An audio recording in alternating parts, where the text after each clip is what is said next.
Hey everybody. It's almost maple season 2022, as funny as that is to say, and so I'm just now getting around to getting my reverse osmosis out of winter storage. So I ordered some upgrade pieces. This is just a simple filter.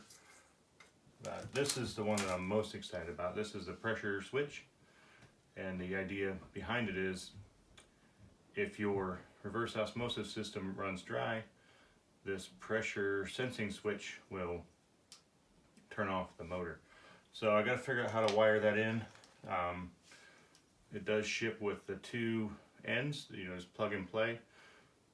But when I put my reverse osmosis onto the board, I direct connected it. I took the plug and play pieces away and just wired it fast. So I already see here, there's a little bit of a drip.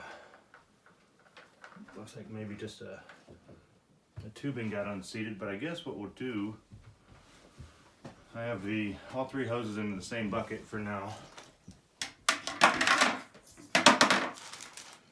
And I think what we'll do first is just start it, see what happens. If we got leaks, we can always shut it off. You'll be able to watch it pick prime as it fills the canister filter, and then it'll take a moment for it to go through all of the membranes. What I did this year that was different than previous years was I just stored the reverse osmosis membranes in place. I didn't take them out or do anything like that, so they're getting a couple years on them now. But what you'll see, well, except for when I pull the suction line out and lose prime, once it picks prime back up,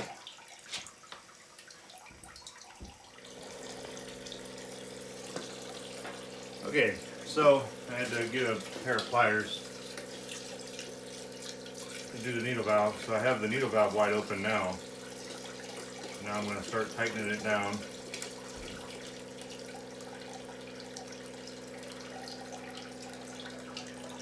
If this was maple sap, the red line would give you your concentrated syrup or sap. The yellow line would give you the blue line would give you your pure water. So we're just going to let the system run for a moment. Kind of clean up, clean out, and then we'll go from there.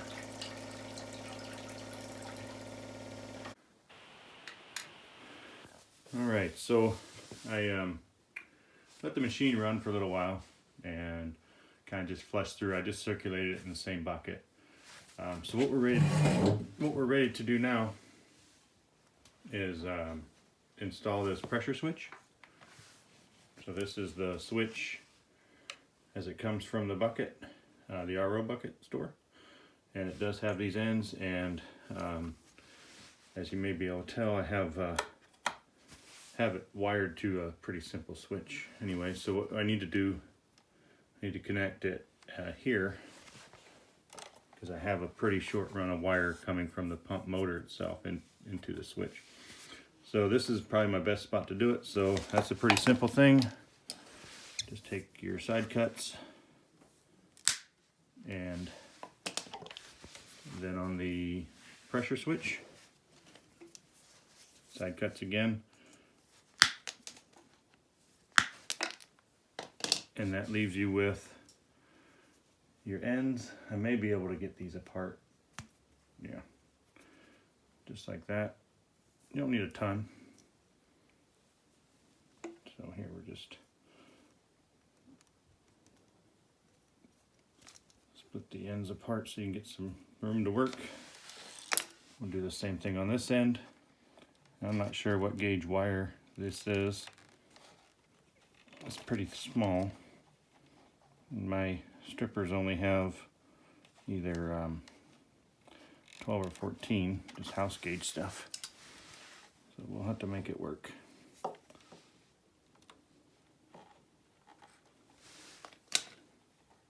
I might be able.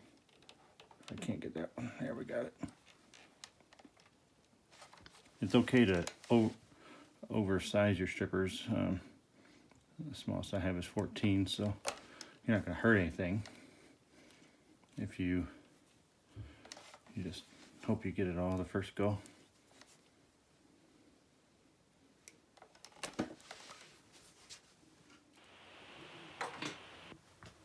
So I went ahead and turned the camera off while I was doing all that because didn't feel like you wanted to watch it. So all we need to do now is black to black and red to red.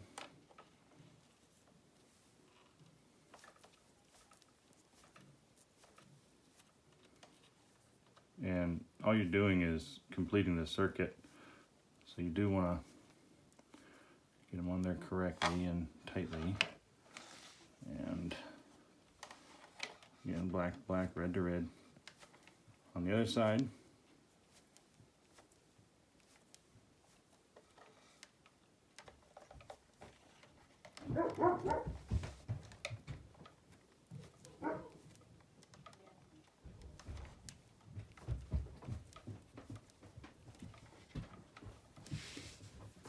and now we got to put some wire nuts on.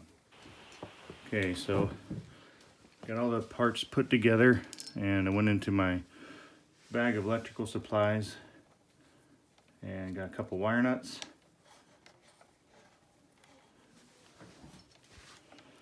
First ones I tried were too small.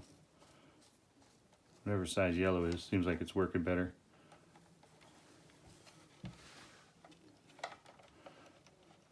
And we're just putting these on to test and make sure that I did it right. I sure don't seem like they want to tighten on that one.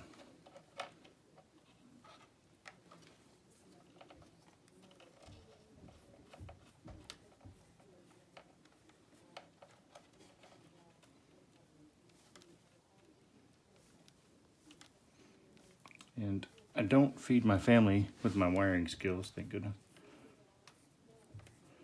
I'm sure somebody will have something to say. All right, so all the connections are made, and now simply need to plug into both ends of this, and then we'll test it out. Well, after a little bit of fussing around with it, what I ended up getting was the pressure switch, and this one doesn't have an external override, so when you just turn it on, even though it's unplugged, that's the same result. So what I figured out to do to start with is close your needle valve all the way on your outlet for your concentrate. Start the pump. Well, it's a little harder. Start the pump. Let it build some pressure. After you run this for a while, you'll start to hear what pressure sounds like. And then plug it in. And then open up your discharge. I'm going to check with Carl at a more humane time and see what's a better idea. There's probably a better way. He's super good on customer service. But the idea is still valid. So here, you should have heard that. So we pulled the suction out. That's this blue hose dangling. And the pump shut off. So that's the idea. Is that your pump can run dry a little bit, but you don't want it running dry. You know, say I walk away and I'm boiling or I'm gathering more sap or whatever. It's okay to run dry just a little bit, but you sure don't want it running for a long time. So anyway, I'll follow up.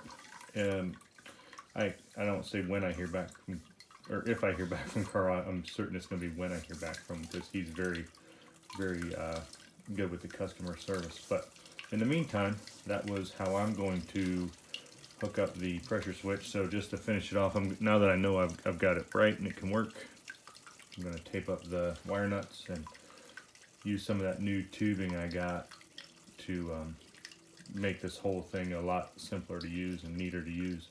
It's almost time to tap here in Northeast Ohio, so we'll be using this before you know it. So thanks for watching. I hope that was useful.